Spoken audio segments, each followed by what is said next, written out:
you draw a card, I get a trigger. Whenever you attack, I get a trigger. You're targeting my thing, I get a trigger. When you cast a spell, I get a trigger. We get pay it to. A creature ETBs, I get a trigger. We get pay it to. Excuse me, I think you forgot a trigger. We get pay it to. Judge my opponent, Mr. Trigger. We get pay it to. God, it's so unjust when I attack with my goblin guide. I cry when your deck was stacked with the scry.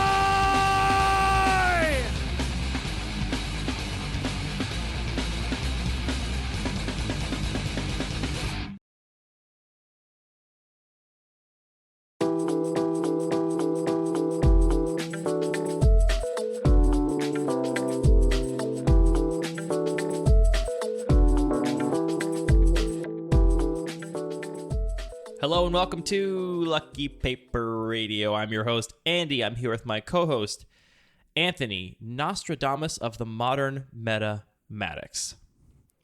There's no way that's a compliment, but what are How's you it not a referring compliment? to? Look, Nostradamus is not a super talented dude. Okay, I'm sure. I mean, to you probably would not respect Nostradamus, and nor do I, to be fair. But some people, here's what I'm saying. You oftentimes will talk about how a card is good and powerful, and people should play in eternal formats, or eternal formats that you have no familiarity with. You don't follow them at all. That's fair. For example, you're like, why don't people play Gert for Battle with Dreadhorde Arcanist and Legacy? They're allowed to do that as well. Did that happen? No. Oh, okay. But in Modern, there is a card that you have sung the praises of ever since it was released that is seeing some Modern play for the first time. Could you perhaps maybe guess what it is? Saddled Rhymestag. No. I'll give you a hint. Okay. It is as part of a package with Asmore and the Underworld Cookbook. Okay, that's a pretty different direction.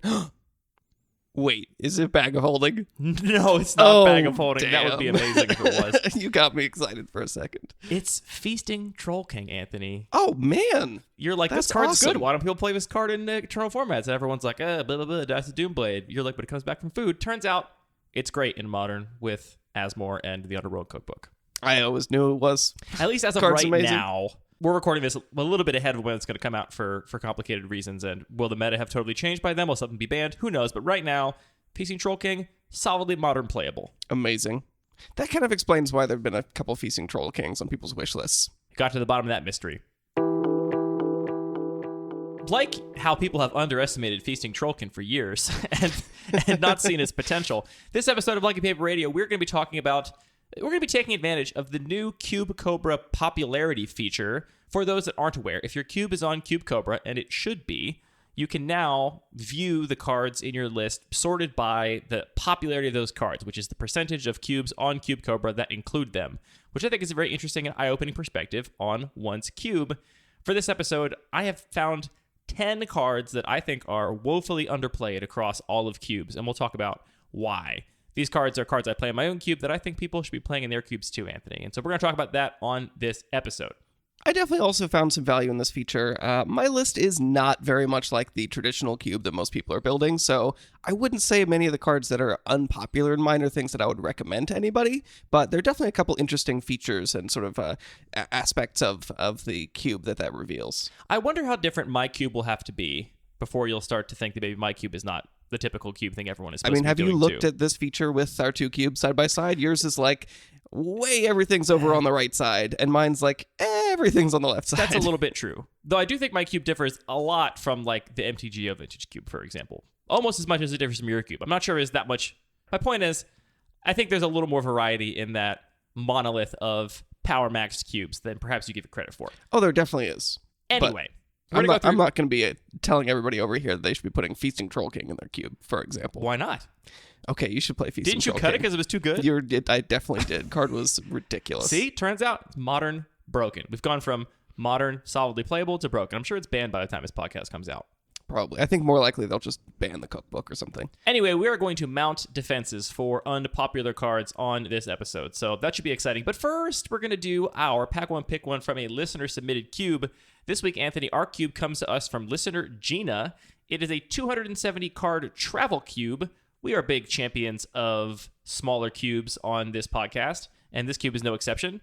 Gina has found that with 270 cards, she gets all the variety she needs for all of her drafts, and saves a little bit of space, saves a little bit of money, and can carry this thing around a little more easily. So Other than that, I would say a pretty, traditional Power Max vintage cube list, unpowered.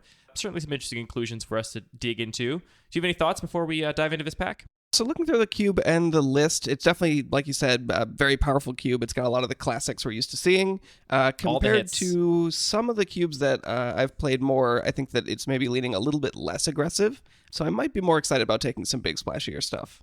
All right, well, speaking of big splashy stuff, here is the pack.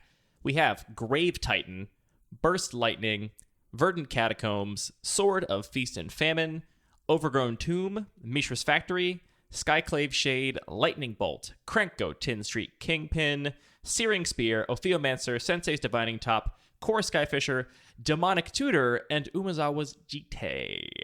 This pack is stacked. We kind of ended on some high notes there with Tutor and Jite, I would say.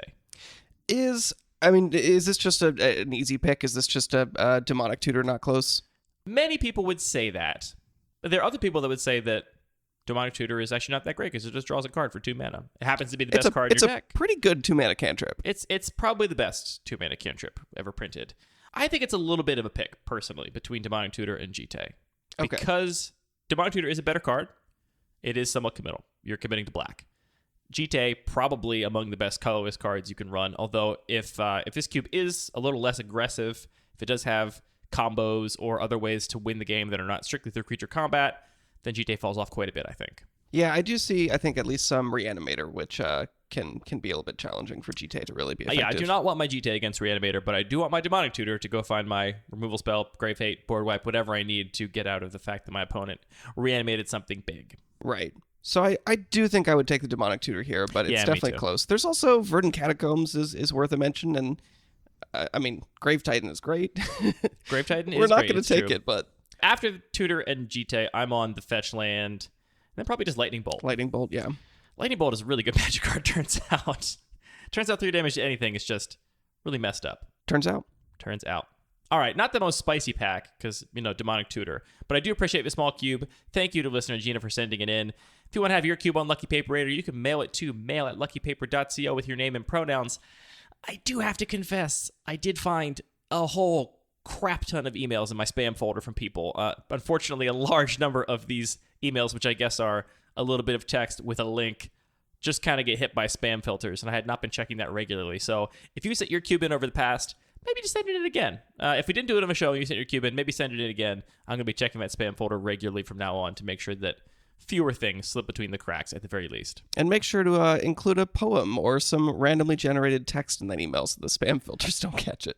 It's an interesting question. How would you try and get around a spam filter? I mean, there can't be any predictable way. Otherwise, all of the spam bots would also do the thing. Right. Great question. I am not a security expert, and this is not something I've given a lot of thought to. But I'm also a little concerned because there's another spam filter on the registrar before they forward the email that I don't even have access to. Yeah, those are terrifying. They can't forward emails that meet some spam criteria because then their own email server is considered a spam distributor, which means that some emails get gobbled up on a level I have no access to. How about just, your favorite recipe? Yeah, send in your favorite recipe. We also got a great suggestion on Reddit this week for what to call that segment. Oh my God, I saw it. You saw it? Kitchen Table Magic. That's what we're going to call it. Thank you, listener, for pointing that out.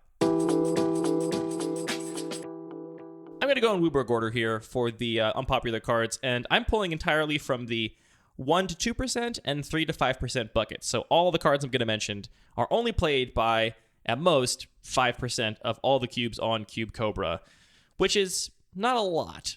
So the way that this feature works on Cube Cobra is if you go to the list view and choose table view, this is my one gripe with Cube Cobra.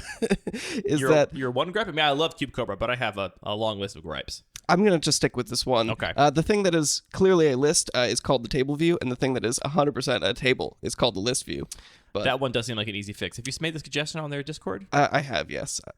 You were met with it's low apathy at best. I will admit it is not a high priority issue. But anyway, if you go to the table view, which shows a list of cards, you can then go to sort and choose for your primary sort popularity, and then it'll put all your cards into buckets, into columns based on 0 to 1%, 1 to 2, and so forth. It's not a linear scale, so you get a lot more definition for the much less popular cards. And so looking at Andy's cube, you're right that it is less extreme than I remembered when I looked at it the other day. The bulk of the cards are, the tallest column is in the 12 to 20%. Right. And 42 cards fall in this biggest 30 to 50% of cubes run those cards. And we have to remember that, this is all of the cubes on Cube Cobra. So this is all the pauper cubes, all the peasant cubes, all the Innistrad set cubes, a lot of cubes that are running restrictions. The one life cubes, the one drop cubes. The one life cubes, the one drop cubes, a lot of cubes with restrictions that would preclude them from running any of these cards in the first place. Now, I did choose specifically cards that I think have applications across many cubes that I find in the unpopular section of my table here. And just right off the top, the first one I'm going to talk about here is Portent. This is a 1-mana sorcery in blue that basically is Ponder, but it has two differences. One difference is you can target your opponent instead of you. So you can say, I'm going to look at the top 3 cards of your library, put them in any order, or make you shuffle. And then the other difference is that you don't draw the card immediately. You draw it on the next turn's upkeep. It's a really interesting design decision. Yeah, the whole slow trip thing, which they have thankfully moved away from, but was very popular during like Ice Age and this sort of era. And I imagine, I don't actually know the story behind this, but I'm guessing there was a lot of broken Stormy combo-y decks that were abusing cantrips. And their solution at first was, instead of rebalancing cantrips, was just to say, well, let's just slow them down because maybe drawing a card immediately is too powerful. Right. It's kind of an interesting feature of Magic. If you look at the history of cards, a lot of the design space is, how do we make cards just a little bit worse? Portent is a common, and it, like I said, it's very similar to Ponder. I think pound for pound it is a little worse than Ponder, and Ponder is among the hallowed ground of what many people will call a cube staple. Ponder play it across lots of different cubes, lots of different power levels, lots of different restrictions, because it's a powerful cantrip. For a long time, I was off Portent. I didn't want to play it because of that slow trip nature. And the things that turn me around on it are, number one, targeting your opponent with this is very relevant. It comes up more often than I expected. Really? Yeah, where you're just ahead on board. We want the game state to stay the way it is. And in that situation, oftentimes I think the best move is just to see what your opponent's next draws are, possibly nerf them. Even just seeing 2 lands and a spell and just putting the spell on bottom like delays things by a lot of turns before stuff's going to happen. So that mode is more relevant than I expected it to be. But the bigger difference in how this card is played out relative to my expectations is that the slow trip, the fact that you don't draw that card till the next turn's upkeep, has barely mattered. And I say that because in blue, at least in my cube, a lot of the things I'm doing in blue are at instant speed. They're counterspell, stuff like that. Oh, that's a great point. And what you get to do with Portent is you Portent on your turn, you draw the card on the next turn's upkeep, which is your opponent's upkeep. So before they're going to get any main phase, any ability to cast spells at sorcery speed, you will have already drawn that card off Portent, in which case it is a strictly better Ponder. Like, if we're talking about a card that you're never going to spend mana on your main phase, then you'd much rather have this over Ponder, because it's Ponder, but it gives you the flexibility of targeting your opponent if you want. That's interesting. So yeah, in general, like the context is going to matter, but if your blue decks are more reactive than proactive, that cost is actually very low. Right. And even in the more proactive decks, because the other situation where Portent is almost exactly the same as Ponder is if you cast it on the first couple turns of the game. If you just cast it on turn 1 because you want to smooth out your draw, you were never going to spend your mana doing anything else anyway before that card was going to be drawn, right? You're going to play your land, You're going to play Portent, you're going to draw a card. You weren't going to do something with no mana, no lands up on your turn after casting Portent. Right. It really matters and takes a hit in environments where you're trying to, set up one big turn late in the game or do, get benefit out of casting many spells in one turn. Yeah, I mean, where it is weaker is this like middle portion of the game, or if you're behind and you're just like draw it off the top of your deck and you're hellbent and you just want to draw some action. It does suffer there, but I've been perfectly happy with it in my more proactive decks, say like a blue-red Spellslingery deck, because it's another 1-mana cantrip, which is just great for those decks. It's 1 mana to trigger your Young Pyromancer. It's easy to flash back with Dreadhorde Arcanist. It's got a lot of synergy.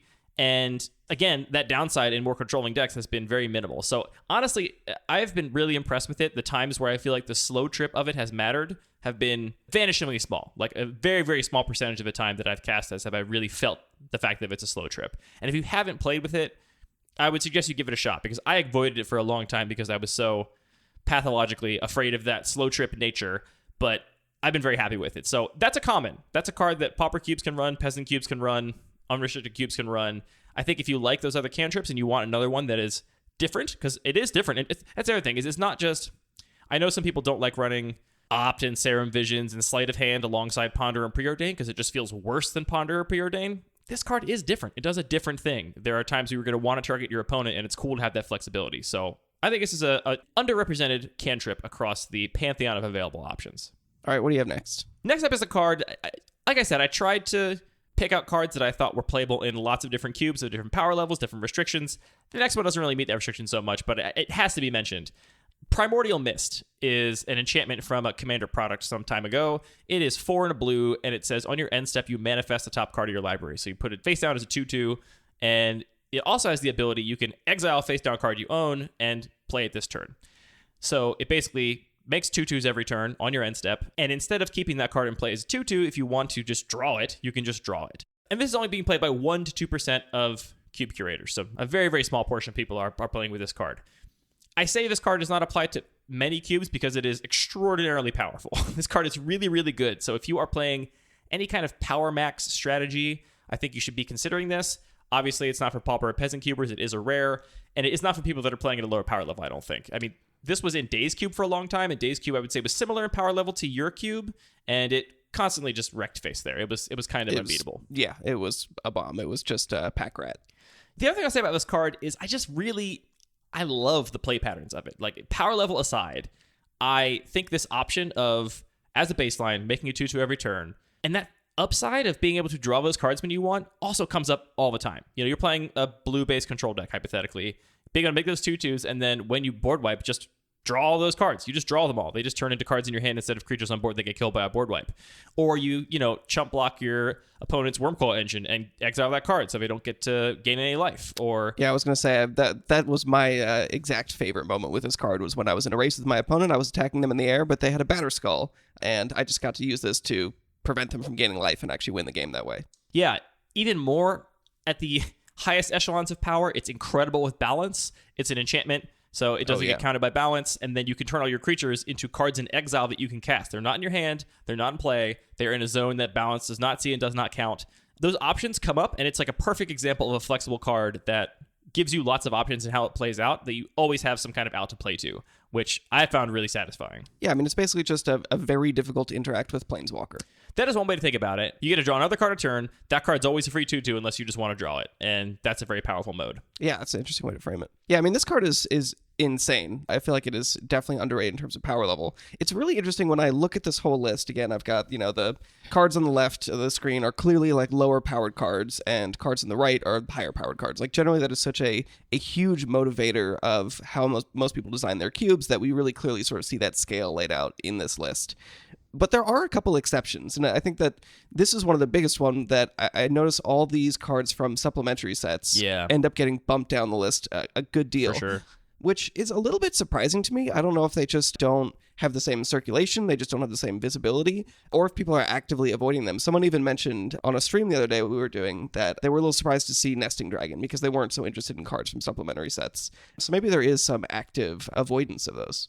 I think the biggest factor, I mean, all those things are factors, I think. I honestly think the biggest factor is that so many people use their experience from other formats to dictate which cards they want to put in their cube. Yeah, for sure. And you hear about cards that are played in Standard that are good enough to make Standard decks that Standard decks are built around. You see cards in retail drafts that are powerful that you like. And unless a card from a Commander product becomes played heavily in Commander, which Primordial Mist and Nesting Dragon are not bombs in Commander. Like, they're in Commander products, but they are not actually great cards in those formats. I would be surprised if they were very popular in Commander decks. Totally. People just don't have any experience playing with them. They don't know how to evaluate them. I think we saw this with Ethereal Forager from the most recent Commander product, or not most recent. There's been so many Commander products, but from a recent Commander product, Ethereal Forager is a card that I think a lot of cube designers overlooked at first and then have come around on. So I think that's a very common trope, is people overlooking these cards. I think the biggest reason is just they don't see them as much. Right. And the other big effect that I noticed immediately is just the things that are on the lower end of the popularity spectrum are just cards from newer sets that people just haven't added to as many cubes yet. Yeah, that is true. I'm kind of ignoring those, except for this next example, which is from a somewhat recent set, but I still think it's underrepresented in the overall population. I'm talking about Bloodsky Berserker. 1 and a black for a 1/1 human Berserker. When you cast your second spell each turn, put 2 +1/+1 counters on Bloodsky Berserker, and it gains menace until end of turn. Like Primordial Mist, only played in 1 to 2% of cubes. Now, like you mentioned, Anthony, part of this is that Call Time is a relatively new set. There is a peak on that graph on how popular any Call Time cards are going to be, just because when you look at all of Cube Cobra, there are some no longer maintained lists. There are some people that just don't update their cubes immediately. They update them, every 6 months or every year or something. And so really new cards are always going to be a little bit lower. But there are plenty of Call Time cards that are much higher up than 1 to 2%. Even amongst cards from that set, Bloodsky Berserker is making kind of a pitiful showing. And I gotta say, this is a card that was in a sort of grouping in my head with Clarion Spirit because it triggers on the same condition, which is casting your second spell each turn, and it's also a 2-drop.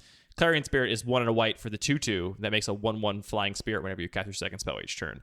And when I put them both in the cube list for Kaldheim testing, my take was Parker actually sent in a hot take to our set review episode where he said, these cards are great, and the reason they're great is that you want your players to be multi-spelling anyway. That's already a powerful thing to do. So you're rewarding your players for doing a powerful thing by giving them even more payoff, and that's just naturally a good play pattern. It's going to result in powerful cards. My hot take for Kaldheim is that Clarion Spirit and Bloodsky Berserker are the best 2 uncommons in the set. These are the spells that reward players for playing 2 spells in one turn, and I've learned that double spelling, even in cube, and especially in tempo forward cubes like my own, double spelling matters a lot, and it plays much better than it reads. So I expect these cards to overperform because they reward players simply for playing good, clean, fair Magic, things that are already good, and these cards reward that. And so I added them both, and at the time I was like, Clarion Spirit seems great. I really love making flyers in white. That one seems like it's going to stick around for a while. Bloodsky Berserker, I was a little more lukewarm on. I was not as sure about. Having played them both now, I am convinced that Bloodsky Berserker is a lot better than Clarion Spirit. Obviously, the power of these cards is contingent upon your ability to multi-spell. And in my cube, I do support black aggro, so if you don't have black aggro, you're probably not going to care about Bloodsky Berserker. But if you do have any kind of proactive black deck with a low curve, it's not too hard to multi-spell there. Serve on any harder than it is in white. And just like Clarion Spirit, I think this card does get a little better when paired with blue for 1-mana cantrips that can draw you more cheap cards and you can double spell more often. Here's why I think it's better. A 1/1 flyer is probably in a vacuum a better payoff than 2+1/+1 counters and Menace. But how this actually plays out in reality is that oftentimes you end up in a state where your opponent has Bloodsky Berserker with 2 or 4 counters on it, and you're just saying, well, if they cast 2 spells next turn, I just lose. And that's why I think Bloodsky Berserker ends up being more powerful, is that triggering Clarion Spirit 1 or 2 times is good. It's good value, but it rarely ends the game. And oftentimes making a 5/5 Menace, a 7/7 Menace just ends the game on the spot. I've had this thing as big as a 9/9. It really, really impresses me, and I think is probably one of the best proactive 2-drops in a black aggro deck. Probably right behind something like Dark Confidant. I get so tilted by this card, though, because if you look at it, if you look at the illustration, it looks menacing all the time, and it doesn't have menace all the time. I see what you did there. I do kind of wish it had menace all the time. I think it'd be a little bit cleaner. But unlike Fearless Fledgling, which we talked about a couple episodes ago, I'm not as bothered by that as I am with the Fledgling. You've played against this card a lot. Do you also agree that this card is overperformed? I'm honestly still not confident where it lies in terms of power level. The card is strong, but it does take a little bit of setup. But as far as play patterns, I actually really like the cast 2 spells a turn mechanic, just because it asks you to do a little bit of work to sort of sequence your plays and your turns, but not that much. It's like the right amount of opportunity for strategic thinking, I think. And there are a lot of cards that I think people might not in their head have shortcutted to 2 spells a turn that actually are 2 spells a turn. So for example, like any cheap adventure card, that's just 2 spells you drew right there, right? You draw your Order of Midnight, you cast it to buy something back, you cast Order of Midnight, that triggers your Bloodsky Berserker. So there's oftentimes 2 spells just happens when you don't really expect it to. It's not like you have to be playing a Xerox deck for this to be good. I think you can oftentimes sequence your plays to get triggers on this thing. And since you trigger it once, a 2-mana 3/3 with Menace for at least 1 attack is great. A second time, and it's an absurd rate. And I've had a lot of games that have basically ended because my opponent was like, well, I hope you don't draw a spell because you will kill me. Totally. And I did. And you can't counter the ability easily either. If you counter the spell, the ability still resolves. Countering the spell does not matter. So it dies to removal, but a 2-drop that eventually ends the game unless it's answered with removal is something I am really happy to have in all of my aggressive decks. It also gives like form of reach, being able to make a giant creature that can continue to brawl with mid-range threats and continue to put pressure on even as the game gets to the later turns of the game is a great thing for aggro. I wonder if another reason people might be less interested in it is if it looks like it's sort of in this category of cards that people would describe as cute, where it's like it asks you to do this specific thing and it gets counters. I wouldn't call him cute. He's not ugly, but, not my type, really. But sorry, I derailed your reasonable comment with a bad joke. It was worth it. But do you know what I mean? Where a lot of people will not be as excited. I mean, I feel like you very much are also not excited in like the sort of narrow set mechanics, which this feels like a pretty clear expression of.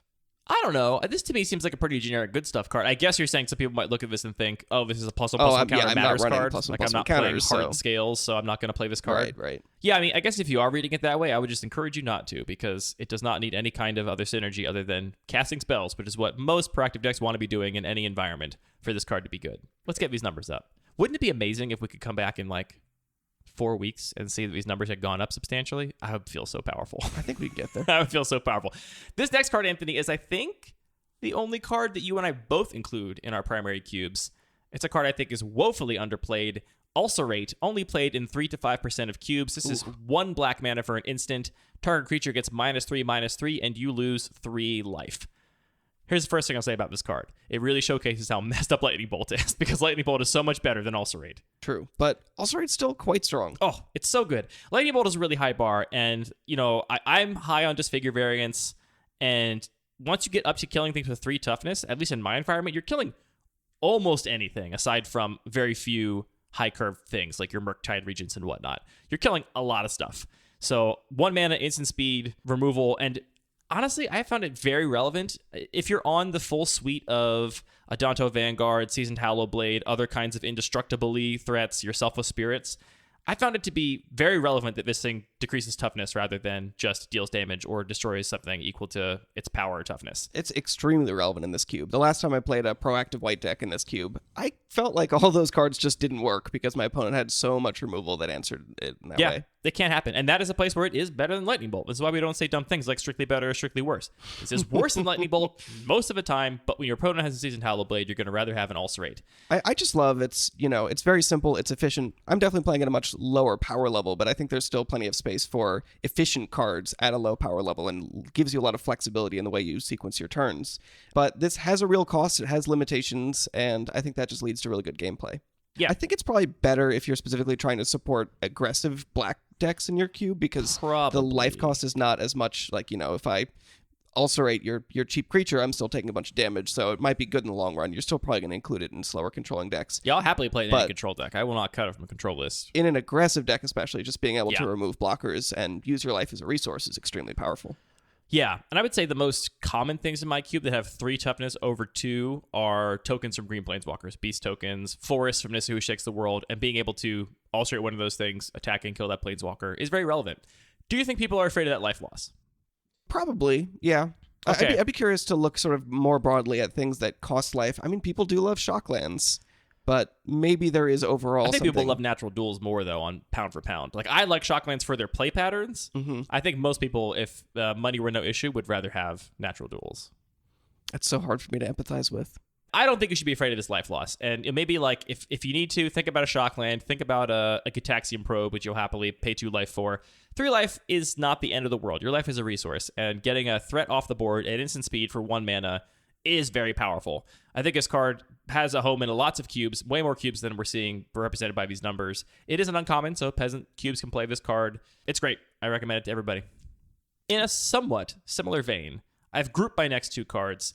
We're talking about red removal spells now, and I want to talk about Tarfire and Seal of Fire. These are both shock variants, which is to say for 1 red mana, you get 2 damage to any target. Tarfire's unique take on it is that it is a tribal instant. It is a goblin. The actual spell is a goblin. And Seal of Fire's take on it is that it's a enchantment. You play at sorcery speed, because it doesn't have flash, but then you can sacrifice it at any point later to deal 2 damage to something. Now, you listening probably have a good sense of how good shocks are in your cube. I would say overall, people underrate shocks, I think. 1 mana for 2 damage is very, very good. I think in almost all environments, it's better than a Lightning Strike, 2 mana for 3 damage. It takes a really, really slow environment before I'm happy to play Lightning Strike over shock. And I see more Lightning Strike variants in cubes than shock variants. So as a baseline, I think people should rate 2 damage for 1 mana pretty highly. Now, you were Lightning Strike in your main cube. Do you have any shock variants in the regular cube? I do. I have shock itself. You have regular shock. How do you think shock and Lightning Strike compare on power level in your cube? I think they're actually pretty similar in my cube because it is slower, there are bigger threats, but I think you're totally right. As soon as you get a little bit more aggressive, shock becomes much more relevant. Yeah, using all your mana is so important in really any kind of deck. Being able to counter something and then also shock something on end step, or, shock something on the first turn of the game so you don't take any more damage. It really adds up. So I have a Spirit of Singleton rule in my cube where I really really try and avoid cards that I think are functionally almost always worse than other cards. So you don't ever want to see Lightning Bolt and Lightning Strike in the same pack. And That bums me out that's so just much. not a pick as far as those particular cards. But exactly. So there's really no situation. I mean, we could think of very fringe situations like counter target 1-mana spell. Mental Misstep better against Lightning Bolt than Lightning Strike, but except for really fringe bend over backwards kind of examples, you just always want Lightning Bolt over Lightning Strike. And I don't like that dynamic in a draft portion where I have cards that are just always better than other cards with very, very few exceptions. I think your position on this is extreme, but that's what your cube is for. It's for... I don't think it's that extreme. Anyway, I mean, I run a million 1-mana blue cantrips, and I'll justify to end of time how they're all slightly different, and sometimes you actually do want Sleight of Hand instead of Ponder. You want a Goblin. Like, what if one card on top of your deck is really good and one's really bad? Then you want Sleight of Hand over Ponder. Like, it happens sometimes. Here's my argument for Tarfire and Seal of Fire. Tarfire, first of all, 1 to 2% of cubes playing it, almost nobody. Seal of Fire, slightly more, 3 to 5% of cubes playing it. These are generally worse than Lightning Bolt. I will acknowledge that. But there are definitely circumstances and decks where I would rather have one of these over Lightning Bolt. One of the big contributors is the new Delirium cards we have in red. So Tarfire, its unique take is that it is a tribal instant. It's a goblin card. Tribal is a card type, just like sorcery, planeswalker, creature, land. It is on that level. It is not a subtype like soldier. It is not a super type like legendary. And because it is a card type, it contributes to Delirium. And we now have Dragon's Rage Channeler and Unholy Heat, among other Delirium cards that you could be running in your cube. But if you're playing at that sort of power max level, I think you should be considering those cards. And we're seeing this make waves in constructed formats as well. This counts as 2 counts towards your Delirium. It's a tribal card, and it's an instant card. So it's a really good way to up your Delirium count, and I think comes up fairly often. I'm also on Tarmogoyf now, and so if you're on a card like Tarmogoyf that counts card types in your graveyard, it just is relevant for those reasons. So that's Tarfire's thing. Seal of Fire I've been on for a little while longer, and I think is more justifiable in the Spirit of Singleton difference, because even without any kind of cute synergies, its play patterns are different. You get to spend 1 mana at any point in the game, whenever you have 1 mana available, to basically put this little tripwire, this little bomb into play that you can use whenever you need to. And while you're giving up the instant speed ability to, kill something in response to an equip or in response to an aura or, blow somebody out in combat because this is an onboard trick, you are gaining mana efficiency. You get to play this thing whenever you need to, whenever it's convenient for you, and then use it later on whenever it's convenient to you, which I think is very interesting and compelling. It's also an enchantment that sacrifices itself. So again, with regards to the Delirium and other sort of card type matters things in the graveyard, really helps there, especially if you're trying to make something like Dragon's Rage Channeler, Unholy Heat really shine in mono red. I think these red cards that contribute to those types of the graveyard are great. The other thing with Seal of Fire, if you're on Luris, I think that's a real combo that is deserving of attention. If I'm in a red-black Luris deck and I'm late in pack 3, I might take Seal of Fire over Lightning Bolt, depending what the rest of my board looks like, because in certain matchups, being able to loop that Seal of Fire with Luris is quite powerful. That's really goes to show how bonkers the companion mechanic is, and the fact that, if Luris was just in your main deck, I don't think you would ever make that choice. But the fact that you always have access to it really lets you warp your draft. Yeah, exactly. That's a very good point. Because I've said many times in this show that I don't like picking 2 cards from my deck in my 40-card deck. I'm going to draw together some small percentage of the time to have some weird synergy. Luris breaks that heuristic wide open by just saying, you can always have access to me if you want. Right, so it's just drawing the 1 card, not So if the you 2 draw cards. that Seal of Fire, then you get to put that combo together if you want to, and you have time to do so. So that's my defense for these 2 burn spells, these 2 shock variants with interesting types and interesting play patterns. I think Seal of Fire, it's a little more popular. Seal of Fire is the more justifiable one. Tarfire is a little cute, I will admit. It's just shock that's more complicated and has very fringe applications where it could potentially be better. But that satisfies my little picky Spirit of Singleton peculiarity. I think there's some very good arguments against both of these cards. I think that Hit me. In this particular environment, and definitely in more, I think you're definitely starting to support these interactions more. But in a lot of cubes, that upside is so marginal, it doesn't feel like a choice that you're actually making. It just seems like sort of a gotcha that's every once in a while going to come up, or like you block a Tarmogoyf and then your opponent's like, yeah, it's bigger than you thought it was. So I don't know. In that case, you should be able to. You ask your opponent how big the Tarmogoyf is. You don't. And when someone asks you, you say, how big you is it? answer. You don't say, figure it out for yourself. I don't know. Can you figure it out from this Tarfire? I don't know. Have you met some Magic players? No, Magic players are good people. But I think that those can sort of just trip you up and confuse you and maybe even be... I feel like we've switched roles here. This is like, I feel like this is the thing you would always be defending, and I'd be the one saying, it's so dumb that my Tarfire pumps my Tarmogoyf by 2 instead of 1, but a stupid interaction. Maybe at the end of the day, it's just about, does it spark joy for you? So these don't spark joy for you? Not especially. And I also think that we were talking about like comprehension complexity last week, and I think that Tarfire can legitimately be pretty confusing. I like to go back to the issues that Devoid had in, was that Battle for Zendikar? And Oath of the Gatewatch. Oath of the Gatewatch. Right.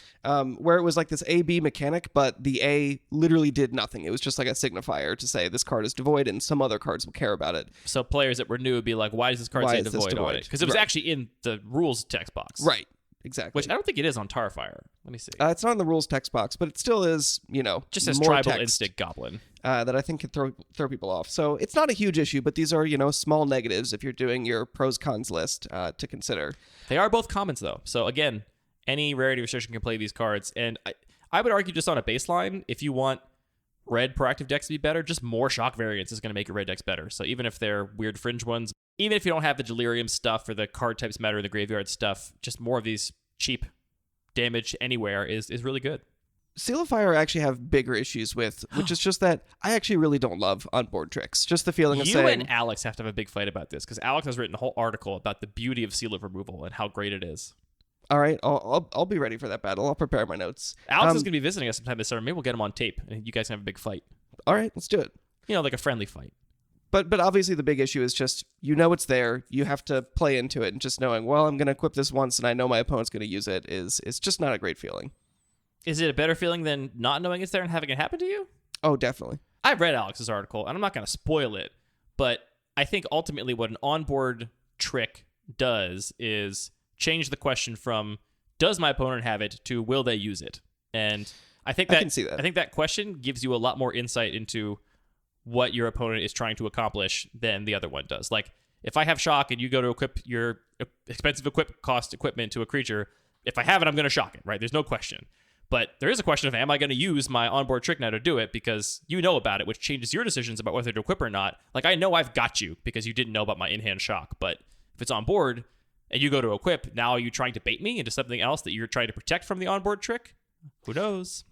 These are compelling examples. All right. I'm going to let Alex defend that more so than me, because I don't want to steal his points. Next up is the key image for my cube on Cube Cobra. Beautiful art, fabulous card, Edge of Autumn. This is only played by 3 to 5% of cube curators. It is a rampant growth variant. The differences are that it only functions if you control 4 or fewer lands. So if you're on 5, 6, 7 lands, it doesn't get a land. You can't cast it. I mean, you can cast it. It doesn't do anything. It just resolves and nothing happens. But for that downside, you trade the upside of cycling, sacrifice a land. Anthony, I think this is much better than rampant growth. Do you agree? Wow, hot takes. As always, context matters, but in an environment Context is irrelevant. This card is better than rampant growth. Especially in an environment where your goal is not ramping to 8 mana, but just getting an early 4-drop and then not having a dead card later in the game. The card is extremely powerful. It's interesting between this and Ulcerate. It seems like a lot of these cards that are not played as much have weird downsides that here I would definitely say people are afraid of that downside. People are afraid of the perceived downside of, I have to sacrifice a land. I don't want to lose my lands. First of all, you don't have to cycle it. I agree. If you're trying to ramp to 8, part of me doesn't think that rampant growths are any good at that anyway. Like, I'm not happy trying to ramp to 8 on the back of rampant growths and stuff. But if you cast a rampant growth, then next turn you can cast a Skyshroud Claim.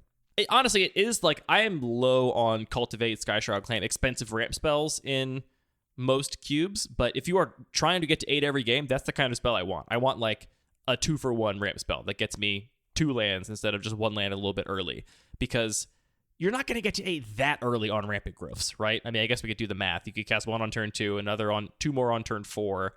At what point are you out of cards in hand before you get to all of your land drops? Even in a situation where you are trying to get to 6, 7 mana, being able to cycle this was likely going to draw you another land or some other kind of ramp spell. Like, it's not the end of the world. Rampant growth is at its best on turn 2. That's when you are getting the most out of rampant growth.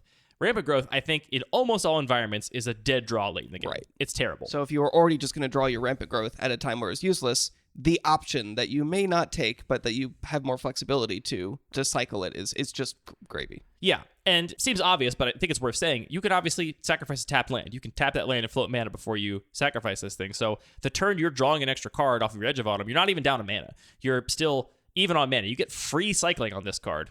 Free in terms of mana. The turn you draw it late in the game and are stuck top decking and need more action. Yeah, I'm loath to say people should be playing cards more. I don't want to really tell people how to build their cubes, but I agree that I think people will have more fun with this card than they think. As soon as you draw it the first time and you're like, oh man, I needed another threat, I needed action, I needed something to do at this point in the game, and then realize, oh, I actually have 6 lands in play. I can just go ahead and cycle this. It's such a more fun play experience than I would have expected just reading the card. It's great. It feels fabulous to cast, feels fabulous to cycle. The art is fabulous. It's a common. I think people should be on this card. I don't like to be prescriptive either, but where I can be prescriptive is I know that way more people play Rampant Growth. And I think a lot of those people, unless one of your considerations is like, I want my cards to be as mechanically simple as possible. That's the only way, to me, this is worse than Rampant Growth in 99% of environments. It has more text on it. So if you're worried about confusing new players with mechanics like cycling, then sure, maybe avoid it. But otherwise, I think this card is woefully underrated. I don't think there's a single cube designer that would ever avoid cycling. Cycling is the favorite mechanic. It's a really good one. I don't like to be dogmatic, but I think you might be right. I've never met a cube designer that's like cycling. Ugh. If you dislike cycling, let us know. Yeah. Send us your and cycling. We'll embarrass you on the podcast. We'll do a new segment called Cycling Hate Mail. I would love to hear some cycling hate mail. Put you in the salt box. Make it as colorful as you possibly can. I want to do a little follow-up. I did find out in researching the show notes for our past show, salt boxes, literally only a Baltimore thing. I think I said it was probably every northeastern city that gets snow. Just Baltimore. It's a whole thing. You're learning by listening to this show. It's an educational program. Very important knowledge. One more green card here. Oath of Nissa. This is a single green mana for a legendary enchantment. When it enters the battlefield, you look at the top 3 cards of your library. You may reveal a creature, land, or planeswalker card from among them and put it into your hand. Put the rest on the bottom of your library in any order. And it has the static ability, you may spend mana as though or mana of any color to cast planeswalker spells. This card I'm not going to mount a super hard defense of because there are a few things I don't like right out of the gate. I don't like it can whiff. I hate things like this that can whiff. And this one is really unlikely to whiff. I think I've ever seen it whiff like once, where you revealed like Edge of Autumn and Pest Infestation and some other instant or sorcery you play in your green deck. It almost never whiffs, but it can whiff. And it does also have this text, which I think came up in a game of ours actually somewhat recently, where you forgot about that static ability. You forgot that it had planeswalker spells can be cast with any color and played differently than you would have if you remember that line was there. It's a lot to remember. It does have those downsides. The upsides are, I think this is one of Green's best cantrips. Up there with Once Upon a Time, up there now with Abundant Growth. Really powerful to get to look at the top 3 cards, take the one you want. Again, type restricted, but type restricted to types that you're probably running a lot of. I wouldn't include this in a cube without planeswalkers, without a decent density of them. Not because it gets that much worse, because it's not that those planeswalkers in your green deck... The planeswalkers in green decks probably replace what would be creatures in terms of their role in the game. So it's not like you're having less hits if you don't have planeswalkers in your cube, but I would not want that extra static ability if it was not relevant ever because it didn't have any planeswalkers in the environment. Yeah, it's a lot of noise if somebody's looking at this card and saying, okay, well, this is a planeswalker. Yeah, it's my Super Friends card. Where's my Super Friends deck? And I don't like those aspects of it, but on the other side, great cantrip, and that static ability I think is really good. Basically, when I'm building my deck, you can basically count it as a 5-color source for planeswalker spells, which seems like it wouldn't come up that often, but I find that planeswalkers are often the things I want to be splashing a little bit into. Like, I'll want to play an Ashiok in my blue-green deck, or I want to play a Teferi in my white-green deck or something, and having Oath of Nissa be your 6th or 7th source of your fixing color makes a huge difference. So totally. Yeah, I actually, despite, later in the game forgetting about it, but while I was building the deck in that particular match we streamed, I think, I thought about it exactly in that way. It's not, right. I can't just imagine I always have this, so I can just take whatever planeswalkers of any color that I want, but just thinking of it as one more colored source for each of those colors I was trying to splash made a big difference. Yeah, exactly. It lets you play your Daretti Ingenious Iconoclast in your Gruul deck. It really helps in those regards. It comes up more often than you would think. People have called it Green Ponder. It's really not too far off. It's basically Green Ponder with a free extra fixing source for all your Planeswalker spells. So this is 3 to 5% of people too. I'm not going to ride this one too hard because it does have downsides, and I think a lot of people out there don't like Planeswalkers and certainly don't like indicating there would be anything suggesting a Planeswalker deck, so I understand that. But if you're not worried about those things or you are on Planeswalkers, Oath of Nissa, it's a great card. Jace the Mind Sculptor only in the 12 to 20% category. I think a lot of people think Jace is too good. I think they're wrong, but I think a lot of people think he's too good. I want to poke around at what are the most popular planeswalkers and try and get a sense of how big this contingent of people that are actually actively avoiding planeswalkers is. That's a great question. All right, we got 2 cards left, 1 gold card and 1 land. The gold card is Fire Covenant.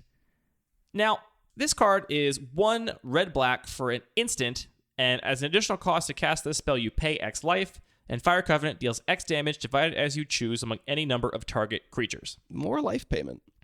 I think people are really afraid of using their life as a resource. I really do. I think they look at this and they think, well, what if I only have 4 life left? Then this card does nothing. And yeah, that's true. They're not wrong. They're not wrong. But I think they are wrong to think about how often that comes up and the upside of when you get to cast this card and kill some stuff. It's not too much of an exaggeration to call this a Plague Wind for 3 mana at instant speed. This very often will kill anything you want of your opponents that you need to kill.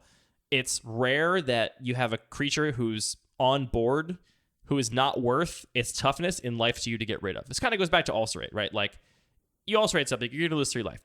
Worse than if you didn't lose 3 life, but how much damage was that thing with 3 toughness going to do to you over the course of the next couple turns if you did not Ulcerate it? Fire Covenant is kind of similar. It's kind of just like 3 Ulcerates taped together. I feel like it's any number of Ulcerates taped together, and you get to deal the precise... One of the worst... Here's the thing. I defended Ulcerate, and I'll keep defending it. One of the things feels really bad about it is when you have to Ulcerate a 1 toughness creature, and you're like, ugh. I mean, I got to get that thing off board, but... Yikes. You're like 3... How about 1 life? Right, exactly.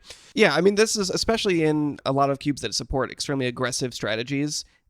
Those creatures often have low toughness, so being able to spread and like precisely pinpoint those, it can easily kill 3 creatures and totally turn a game around. Yeah, it's a great card in a control deck, in my opinion. It's a fabulous card in any kind of red-black aggressive deck, because if you don't care about your life because you're the proactive deck, just pay 12. Kill their entire board of tokens from their planeswalkers. Doesn't matter. Swinging for lethal. It's very powerful. This is kind of like Primordial Mist in that I had to include it because I think 3 to 5% is woefully low for this card. But I think it's very powerful, and it's not going to get played by rarity-restricted cubes. Though it might be an uncommon, actually, because it is from Ice Age. They have probably some weird uncommons back then. The old one has really awful art, but there's a new Mystical Archive with really sick art, so maybe that was keeping you from playing it. It looked like a weird old card you didn't want to include. Now you have a cool version you can include. It's very powerful. It's instant speed, too. Like, I think people overlook that as well sometimes, that you can do this at instant speed. It's kind of a blowout. There are some big knocks against this card, though. I think that some players or some cube designers might actively be trying to avoid those kinds of cards, which have the potential to be a dead draw late. It also is a gold card. I know a lot of cube designers try and minimize the number of gold cards they include. And yeah, some players could just be afraid of the life cost or actually actively trying to support aggressive decks more, and this could just be overpowered in those contexts. That's true. It's possible people are not playing this because it's too good. From the conversations I've had, I don't think that's the case. I think most people don't know it exists, don't actually think it's any good, or afraid of the life loss. So if you're in that category, then I suggest trying it out. I'll also we talked about Ulcerate, we talked about Fire Covenant. I'll throw a little vote in here just for using your life as a resource, not as a player, as a cube designer, putting more cards in your cube that cost life, because short games are more fun than long games, Anthony. I think it's just a fact. The most insufferable, terrible games we've all played in Magic have been ones that have just dragged out forever, where we had this chance to win, we were playing to our outs, our opponent was doing the same thing, but we weren't really making decisions, just dragged on and on and on and on. Playing Fire Covenants and Triple Shock Lands and Ulcerates are a pretty good way to make sure that your games don't really drag on that long. I think there's a lot of taste bound up in that, but you're not wrong. That's a very subjective assessment. I'm just saying that maybe think about life payment as a cube designer and what that does to your overall environment, rather than as a player and just being afraid of paying your life to get some effect. I think life payment is just a very interesting decision to offer players. Yes, I agree. And especially something like Fire Covenant, where it's not just, can I cast this now or not, like Ulcerate. It actually lets you figure out like what the best way to use that is. You don't have to use that as a Plague Wind. You don't have to destroy all 10 toughness of your opponent's creatures if you can't afford to pay that amount of life. You can just kill the flyer it's killing you or whatever. A lot of flexibility there. Or, in your Enrage Heroic deck, just ping 3 of your own creatures. Good point, Anthony. In your Enrage Heroic deck, you can just divide that damage around, get all kinds of triggers. In some ways, I saved the card I'm most excited to defend for last. It's a land, and the card is City of Traitors. This is a land that taps for 2 colorless mana. No downside. Doesn't come in and play tapped. No downside, you say? Well, the only downside is if you play a land, you do have to sacrifice City of Traitors. There's a theme among a lot of these cards. Edge of Autumn, Fire Covenant, City of Traitors, Ulcerate. I think people are afraid of these additional costs. And I think they look at City of Traitors and they see a land that sacrifices itself and they can use once and they think it's bad. I think this card is very powerful, I should say, first of all. I think it's fantastic in almost any environment. It's hard for me to imagine an environment where I would not be excited to play City of Traitors. That'd be one that would be so low to the ground, there's just not colorless pips in most cards to be spread around. It also, I think, compared to a card like Ancient Tomb, which I love Ancient Tomb. I love paying life, and I love tempo, so it's no surprise I love Ancient Tomb. Which is way up in the 12 to 20% category. Yeah, Ancient Tomb is a lot better than City of Traitors. Like, I'm always a little concerned about Ancient Tomb being a little warping to my games, which I'm not concerned about City of Traitors. I think City of Traitors is in this sweet spot where the downside is commensurate with the advantage. A land that taps for 2, a soul land, is a huge advantage. It's an incredibly powerful card. And the downside of sacrificing this land whenever you play another land is a big downside. This is not like the small downside of Ulcerate. This is a really big downside. It is going to come up. It's not like not even really a downside, in my opinion, of Edge of Autumn, of not being able to cast it when you have 5 or more lands in play. It's a real downside. Letting your players have that tool is very fun, I think. The kinds of decisions it leads to are engaging and interesting and difficult to make. You basically, how it plays out in many circumstances is you're going to get this turbo boost for 2 turns. I say 2 turns because you're going to play City of Traitors. That turn, you're going to have 1 additional mana than you're supposed to have. The next turn, you're going to tap your City of Traitors before you play your next land, and so you're going to have, on that turn, also 1 more mana than you should have. You get basically 2 turns ahead of schedule, which is a lot. And it's kind of like you get to cast a free time walk for 2 turns, and then you're going to have to undo it at the end of those 2 turns. Kind of. We're just talking about mana here, not cards and stuff, but that is kind of how it plays out. Getting to decide when to use that nitrous, when to use that huge boost of tempo is a really fun decision to make, in my opinion. And it's worth noting, you draw this card late, and it's your 5th land, and your curve doesn't go up to 7. You don't have to play any more lands if you don't want. You can just keep it out there as a free soul land to keep your other lands in hand, discard them to stuff, do whatever you got to do. This downside does come up. There are definitely times where you're like, I wish this card was something else because it's going to mess me up here. But I like cards with that kind of volatility, and it's volatility in this case that your player has total agency over. They get to decide how to put it in their deck, whether they count it as one of their 17 lands or 16 lands, or whether they count it as kind of a spell slot almost, whether they play it on turn 2 or 3 or 4. They get to decide when to play this card, and there's really messed up stuff. Here's the only downside of City of Traitors. Oh, we haven't covered the downside yet? The actual mechanical downside of the card, I think, is a upside from a cube design perspective. I think it is a very interesting play pattern to give your players access to. Yeah, I think that's a great point about switching from our player hat to our designer hat. So from a cube design perspective, no downside so far. Here's the one downside. It's extremely expensive. It's on the reserve list, and it's really expensive. So you can get a gold-bordered version if you want. You also can just print it out. I mean, you're not playing... I don't know if we can advocate that. Wizards is fine with proxies as long as you're not passing them off as fakes. Don't make a fake, but just, take an island and write City of Traitors on it. Or take a City of Brass, cross out the brass, and write Traitors. Easy. No problem. That's... I think a big part of why I think that's a decent part of why the card is down here. The combination of, if it was cheap, people would probably be much more willing to give it a try. And I think you're right that there are... I bet Temple of the False God is in more cubes than City of Traitors. I would gamble. I don't know. I'm not looking at the numbers, but I would bet it is. I wouldn't be surprised. So yeah, I think the combination of it being not easy to test, if it was, a common for some reason that was just lying around, people would give it a try. But I think that people are legitimately afraid of those play patterns. I'm actually not sure where I fall on, how much do I enjoy playing with it? I could see either way. It definitely does lead to some difficult turn sequencing. But it is in a lot of ways just sort of like a burst of speed, like you said. It's kind of just like a ritual. Yeah. And you have to think about other factors, right? I have played this in very aggressive decks with very low curve, but you do need a certain amount of colorless spells before you're happy to play a colorless soul land. In my deck that's all 1 and 2 drops, like my mono white deck, it's all 1 and 2 drops. It's not going to be that great. I might play it if I have enough 2 drops that have a colorless cost, so I can, on turn 3 play 2 drops with my City of Traitors. But really what I want is some equipment, some vehicles, some other kinds of artifacts, tangle wires, stuff like that is colorless that I can really dump that mana into. So it makes you think about how you play it, how you build your deck around it. It is not just free power that you can just jam in a deck and just get away with doing broken stuff, but it has really high ceiling, a reasonable downside. I think it's a well-balanced card. And not for constructed. Don't at me. I know it's a problem in constructed, but I think it's a well-balanced card for limited when you get to have one of it and you have to draft your deck. Yeah, I mean, it's context is extremely important in that case. Here's a very talk about edge cases. I don't think this is actually that unreasonable. This is also a land that goes to the yard for Delirium. I was wondering if you'd bring that and up. For it is. I mean, for Delve spells, Delirium spells, all these kinds of spells, you want lands in the yard. Fetch lands are great. I look at the Horizon lands the same way. There are also lands that go to the yard. You'll notice the only non-fetch lands, non-Horizon lands I run that are fixing lands are 2 bicycle lands. They also go to the yard. It's not unreasonable to think that one of the values of this card is that it is a land that eventually goes to the graveyard on its own volition, and that's a bonus. And I think it's meaningful that it goes to the yard the turn where you are getting the mana from it. So it's not impossible to imagine. You play this, next turn, you tap it for 2 mana, play another land, it goes to the yard, and now you can actually play your big Delve spell very early. Yeah, I would say my average use case on this is I play it on turn 2 or 3, 2 to 4, and have it in play for 2 turns, get 4 mana out of it, and it goes to the yard. And that actually ends up being fine. Here's the other thing. On the turn where you've gotten 2 turns ahead, you've played spells ahead of curve for 2 turns in a row, and you sacrificed it because you hit another land drop. So, you went from 3 lands back to 3, right? You ended up sacrificing your thing, but you're still on 3 lands. A lot of times in those circumstances, you're kind of out of resources. You've kind of dumped your whole hand. Right. Like, you don't need any more mana right now. You're going to draw more cards off the top of your deck. There'll be more lands eventually. And you just get that upside of being able to play ahead of curve. It's just one of my favorite cards to actually play with in terms of the decisions it causes. And it's powerful and cool looking, and I wish it wasn't on the reserve list for everyone else's benefit. But Andy, don't you want your collection to stay worth money? That's my number one concern.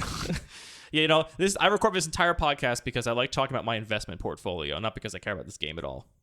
Yuck. So interestingly, Cube Cobra does actually also just let us search for cards and show us the exact popularity of those cards, not just the buckets. All right. Temple of the False God versus City of Traitors, exactly the same. Exactly the same? About 2.6%. Wow. There you go. City of Traitors is a much better card. I agree. Temple of the False God is not a good Magic card. No, it's not. Not for this context. It's even not that great in EDH, I would argue. I've never played it in EDH deck, I don't think. So overall, I feel like there is this thread of these cards that you've picked out of interesting downsides. Is that overall something you would encourage more cube designers to include? I think so. I think that might be one of the habits of thinking like a player, not thinking like a cube designer, where you're like, well, why would I want Ulcerate? I would rather have Doomblade. Right. Okay, sure. But I'll admit, one of the reasons I dug deep enough to find Ulcerate in the first place is that I just wanted all of the arbitrarily restricted Doomblades out of my cube. I have no more Doomblades. I have nothing else. I have nothing in my cube that destroys non-black creatures because it drives me nuts. Ulcerate is so clean. It's 3 toughness. It gets rid of it, whatever it is. Doesn't matter what color it is. Doesn't matter if it's an artifact. Doesn't matter whatever. Right, and you're actually making meaningful decisions about what is that life worth to you rather than just randomly getting hosed because your opponent happened to reanimate an artifact rather than a non-artifact or a black creature rather than a red creature. Right, exactly.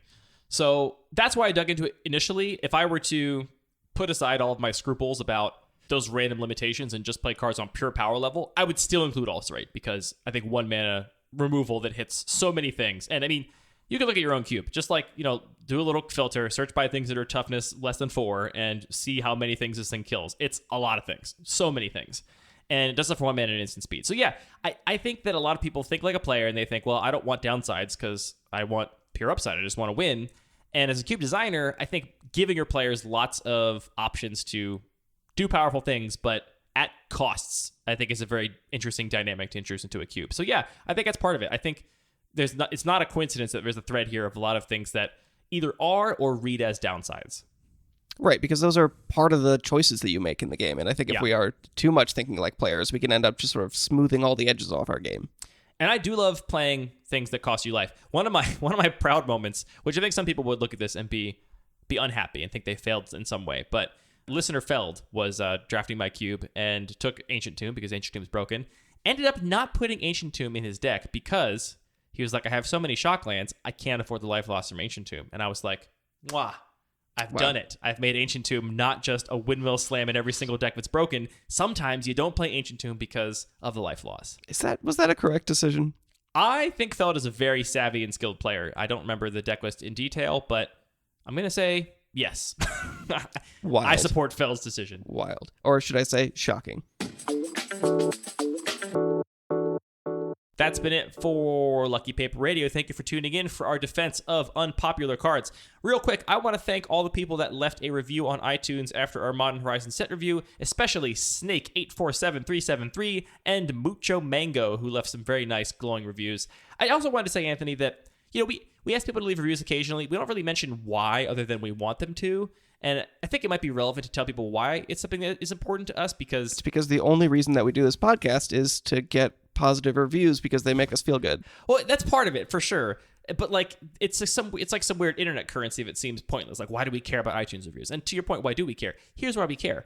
As we grow the show, we are reaching out to people to try and do guest spots. We're trying to make more, better, interesting stuff for you. And iTunes reviews are one of these things that give us a sense of legitimacy, right? Like, if you're some Magic personality, you get a lot of emails from people that are like, come be on my podcast. But, it's that person's got a tiny little weirdo show with like 12 listeners or whatever. So that's the kind of thing that... Hey, that show could be great too. Oh, my favorite podcasts are ones with 12 listeners, and I'm one of the 12, for sure. I'm not slighting those shows at all. But in terms of like trying to reach out to people and give the show a bigger footprint, having something like a nice big log of iTunes reviews with positive reviews and ratings really helps. So that's the kind of reason we like that, because it helps us make a better show. That's why we want to do it. So it shows that we are actually growing a community and people are enjoying what we're doing. Yeah, and we get $400 for every 5-star review. We do, or the reviewer does? I don't know. We get no money for this show. We just want to make a good show for you people. Anyway, that's that. All of our music is produced by DJ James Nasty. All of the Magic cards are made by Wizards of the Coast. All the listening is done by you, and all the talking is done by me and my friend Anthony, fan of Feasting Troll King. I knew the whole time. Do you want to hang out in the, what did we call it? I already forgot. Kitchen Table Magic. The Kitchen Table Magic Zone? Kitchen Table Magic. Let's talk about Kitchen Table Magic. Kitchen Table Magic. So I have a little magical topic. It's summertime. It's getting pretty hot. It's too hot. In some areas, it's getting extremely hot. Felt like 103 today in Baltimore. Yikes. It was rough. And you might be enjoying some cold beverages. One of the things I am most passionate about that is so stupid. Here comes the ice thing. is I love really nice, high-quality ice. And when I say nice, high-quality ice, I mean... It's, if you get ice out of your ice machine, it's cloudy, it's got this big white blob in the center. Yuck. And that just looks horrible. Ugh. If you have really good ice, it's clear all the way through. And it's actually really easy to make at home. So big thanks to Dave Arnold of the Cooking Issues podcast. And he also has a great book on cocktails called Liquid Intelligence. He changed my ice life. All you have to do is get some kind of insulated box, some kind of insulated compartment, whether that's an old igloo cooler, or if you're like me, you find a silicone baking sheet and build a styrofoam box around it. So it's important that it is insulated on all sides but the top, filled up with water, put it in the freezer, and let it start freezing from the top down, and you'll notice... Which is the way it will naturally freeze, because you've insulated all the other sides. Right. The way it works is that basically that cloudy, foggy core that would be in the middle of your ice cube is instead just on the bottom. So you just wait for it to almost freeze all the way and then take it out, pour out the water that's at the bottom, and you have a beautiful ingot of clear ice to enjoy a delicious summer cocktail. I love coming over to Anthony's house and getting the nice ice, and I will not make it for myself. It's too much of a hassle. It's worth it. You also got to shout out David Rees. Have you watched Going Deep with David Rees, the episode on ice? I don't know if I have seen that one. I think you would like Going Deep with David Rees. I definitely liked How to Dig a Hole. That's a good one. David Rees is... I wish I had a tenth of that man's charisma. That would be great.